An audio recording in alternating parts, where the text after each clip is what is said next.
Thank you so much, Ephraim and Oliver. I don't know if this is working. We're going to take, if there are questions, we'll take 10 minutes into the break. We have a break until 11:30, so we will reconvene then in any case. I think this was a really interesting session because we first heard about all the problems at the RevCon. And the reasons why things are not working the way a lot of states would like them to work. And we have to realize that states have conflicting agendas. It's not that everyone wants, one thing and they're not able to get it, but obviously things that one group of states wants conflicts with things that other states want. And then we had Ephraim really trying to think outside the box. Something that might work. It's not perfect. It won't deal with all the problems that worry a lot of the states that are members of the NPT, but perhaps a way to at least, and these ideas have been on the agenda for quite some time, ideas that would somehow bring the states that are outside the NPT closer to the regime without demanding of these states things that these states are not going to agree to. And I think that what Ephraim has suggested, I don't know if every single element is something that should necessarily be adopted, but definitely these are ideas that should be given consideration and should be at the heart of some of the debates over the NPT. So with that, if there are questions, I'll open to debate for about 10 minutes. Anyone? Yes, Sharon. I have two questions. One for Meier. NPTs that resulted with the consensus document, sometimes we see nothing was happening with that consensus document. Is it really that bad that there's no consensus? We have the paper from 2010. There's so much to do with it. Will they continue with the 64 points? That's one question for you. It's a great idea to think outside the box and invite the nuclear armed state to do a deal together. But we have North Korea, for example, and I don't think that they're talking to anyone. And it almost seems like it's okay that Iran will have nuclear weapons if we have a nuclear armed state agreement. Because then we can invite Iran to a nuclear armed state agreement, just like before. Oh, wait, you know what? We'll add one more question and then, Thank you both for great presentations. Oliver, my question for you is why, in your analysis, do you think that Germany did not side with Canada, the UK, Washington to be doing? You would expect it maybe to do so, so that would be interesting, I think, and maybe Italy or other powers in Europe. And my second question is about Israel's potential status as an MSG adherent. I think it was last year that a memo was at least reported on that a few of Israel's friends in the MSG were trying to promote new guidelines that would maybe enable it to be considered as an adherent state. So do you think there's any chance that that would happen even without a second-tier entity solution? why don't you start, Ephraim, and we'll go in reverse order. Okay. What I suggested concerning the other states, which I call them so, did not interfere with anything the NPT says. And if you mention Iran, Iran is a member of the NPT. And it should be thought of accordingly. An international reaction to whatever Iran is doing is to be judged by its commitments. The other states are not members of the NPT. They are under no commitment whatsoever today. And what I am suggesting is to give them, put them under some commitments, some non-proliferation commitments, some security commitments. And I think that there would be very little reason for these states not to consider, at least, coming onto this international limited scope regime. I think you need it. And if you look at Pakistan, North Korea is really an outlier. By the way, I read the last draft of the NPT, the final draft of the NPT conference. North Korea was not mentioned there as having not complied. The status of North Korea is very unclear because either it is or it isn't a party to the NPT anymore. And this is a very legal and very convoluted issue. But if North Korea signs and ratifies such an agreement, as I suggested, it's one step forward. And North Korea, there are rumors and there are facts that it has supplied technologies to other countries, or perhaps even is supplying. So you want to put somehow an end to this. And this can perhaps be done. Perhaps North Korea can be persuaded.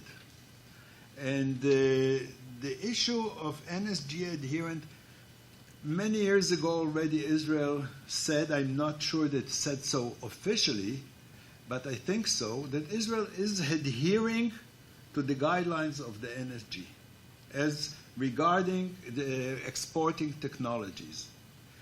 I said there was a meeting, I was a representative of this institute. I was not a representative of the government. And I said there that I believe Israel is, if not de jure, a de facto adherent. And I was asked whether Israel wants to become a member of the NSG. I said, yes, I believe that Israel wants to become a member of the NSG, or at least be recognized as an adherent. So I think the goodwill here is present. Right. Let me. What's this now? Yeah, it's actually working. Let me start maybe with the question of how big a deal is it that that there was no final document. My understanding of the German position is that the 64 points remain valid, and that would be in line with the concept that these agreements at review conferences remain in place and remain politically binding, of course, only there's no legally binding character of these agreements, unless they're changed by another review conference. So this will remain the yardstick against which the performance of the nuclear states particularly will be measured politically. But as you know, on the disarmament, for example, the 64 steps were not very ambitious 5 years ago, and they're even less ambitious against today's background. So we have the political problem that these have not been further developed, and again against the trend where it became obvious that the positions of key states on the key issues are diverging. And that's, I think, the worrying trend, that we don't have disagreement over one single issue and the rest everybody pretty much agreed. But this failure to agree was taking place against the background of states parties drifting apart on a range of issues. Would Germany have objected to the WMD free zone language? I don't know. I have no insights. I think it's fair to say that Germany and a couple of European countries were not happy with this proposal and the idea of not having a consensus-guided process. But again, it's like the language on the nuclear disarmament. We may never know what would have happened the moment the United States objected. Everybody who may have prepared notes to object also on certain points put them into the drawer and said, we're free off. So I think that's the reality of diplomacy, that if you don't need to expose yourself, you shy away from doing that. Let me, answering to your question, quickly comment on Ephraim's proposal. And I could say a lot of things why I think this is tackling a key problem of bringing these states in, and it's clearly out of the box. but I think it's too far out of the box for a number of reasons, and I don't won't go into detail. We can do that afterwards. But I would disagree with your assumption that this is in line with the NPT. It's clearly not compatible with the NPT in a number of ways, and this would create immense problems for a number of states to take this on board and at the same time support principles in the NPT. Very simply speaking, as you know, Article 4 is part and parcel of the NPT deal. So there is in principle that NPT, non-nuclear weapon states, get privileged access to nuclear technology for peaceful purposes. If that privileged access is expanded to non-NPT parties, particularly those that have nuclear weapons, this goes against the underpinning of the NPT. So it would be very difficult to make it fit philosophically and legally speaking. That was the problem with the US-India deal. It violates a number of key NPT principles. And if you read the final document now also, that contradiction is quite obvious. And it's not only about being a member of the NPT, but it's about full scope safeguards. That's the key requirement in the NSG. So that is, of course, code for saying you have to be a non-nuclear weapon state. But that's, I think, the core reason why this is problematic from an NPT perspective. I could cite quite a few practical reasons why I think this would not fly. But I think, again, I think it's good to think about these problems, and we need to tackle them. But this is, I think, maybe going a couple of steps too far, so we need to find more pragmatic ways to deal with this problem. Well, anyway, I think it is important in terms of the conversations that are going on, because the conversations have a tendency to become very stagnant and moving in circles and not getting anywhere. And even if you don't accept all of the elements, it's, bringing that into the conversation, I think, is important. I'm going to take my prerogative as the chair to ask you one more question, Oliver, and then we will go to break. And it regards the WMD free zone conference idea that I asked you not to spend too much time on. Well, first I want to say, with regard to the proposal that was on the table, you had your chart and the different provisions of the different proposals. I just want to make sure that everyone is clear about the fact that the issue of consensus, which is at the heart of any discussion of a WMD-free zone, was totally undercut by the proposal the minute it said that the conference would take place by March 2016 no matter what.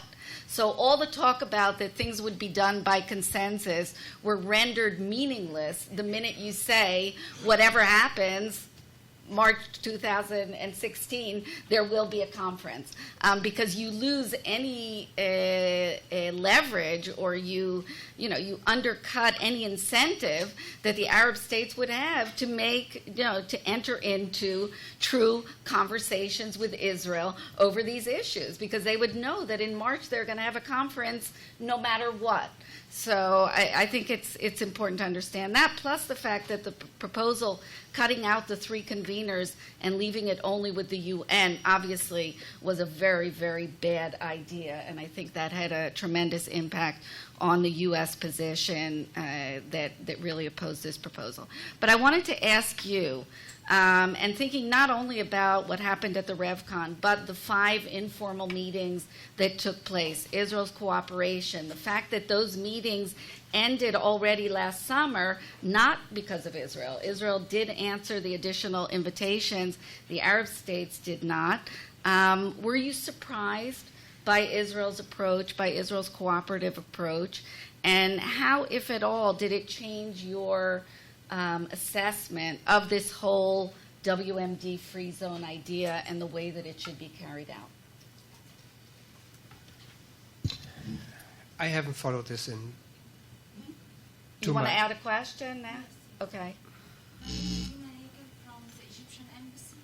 I heard what you said during the session, and please allow me to disagree completely with you about the Egyptian proposal, about what you said, because also you have to take into consideration that the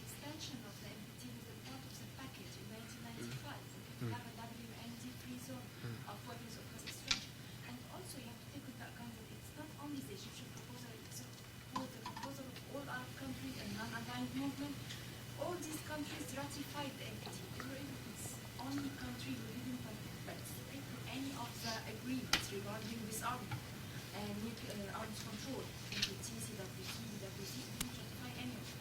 So you cannot really compare the position of the Arab countries with the position of Israel. It's the only nuclear country in the region. And we don't have any interest, specific interest to have this zone free of weapons of mass destruction.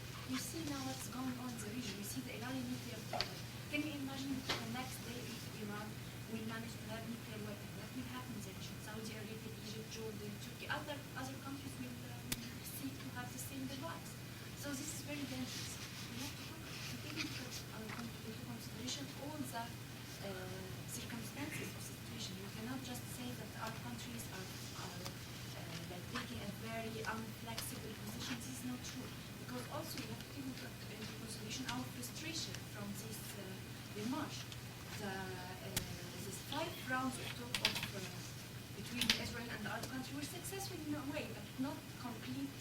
It wasn't a complete success because it didn't achieve anything. We didn't have the conference, the Helsinki conference at the end of the day. It didn't take place because Israel focused on the regional aspect. It wants to discuss the regional arrangements, to take confidence building measures with Arab countries before talking about the nuclear Dina, issue. we're going to have another discussion of this when Shimon Stein presents it, so leave some of that for that panel. Okay. Okay, let me maybe make 3 points and thereby try to answer your question also. My impression, the first point I wanted to make is that the Egyptian proposal, and I do think it was Egypt that drove the process. Yes, it has been taken on board by the Arab states and then by the non-aligned with modifications. But it was quite obvious for those who were in New York, and I was there on a brief, but I spoke to a couple of people, that there were difficult discussions in even in the Arab League on the Egyptian proposal. Yes, but it was not consulted with all Arab League states ahead of the meeting, and there was apparently some controversial debates even within the Arab League, and particularly among the non-aligned. And actually, just to add a footnote, my impression is that Iran tried to bridge the gap between some of the non-aligned states and Egypt on this issue. So that, I think, in terms of where does this come from, my main point was that this initiative has not been successful. And I think actually the way it was presented and the way Egypt insisted on its proposal, it was quite obvious that it wouldn't be successful. I mean, I spoke to Thomas Countryman in New York, and there was, I mean, you cannot be more or less uncertain than he was about what the position on this proposal would be. So, I think that it was a non-starter from the beginning, and the effect is that we now have no process, which, if your concern is about making progress on this issue, is not a good outcome. So it's counterproductive. That's my assessment on the effect this proposal has had. It's a step backward, not a step forward, and I think it's a step backward also because we had Israeli engagement in the process, which to many observers, given the statements we've heard from Israel after the previous review conference, did come as a surprise. There was quite a blunt rejection of the agreement in 2010 on this issue, and the clear statement that Israel would not participate in any such process, which did not happen.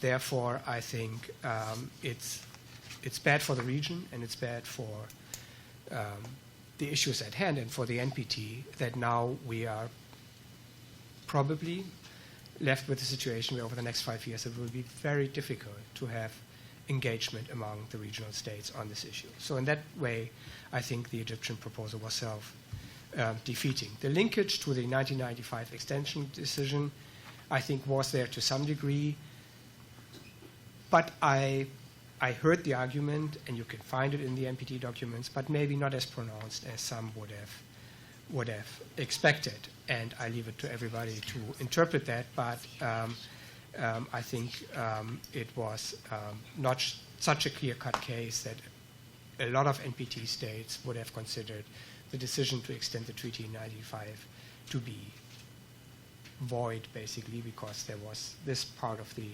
package has not been fulfilled. That's good, I think. That means we can continue to work on that basis, but it's going to be very, very difficult, I think. And I'm afraid that we're going to come back to that with Ambassador Stein's presentation, but the initiative, as we've heard from the ambassador also, in all likelihood, has to come from the region.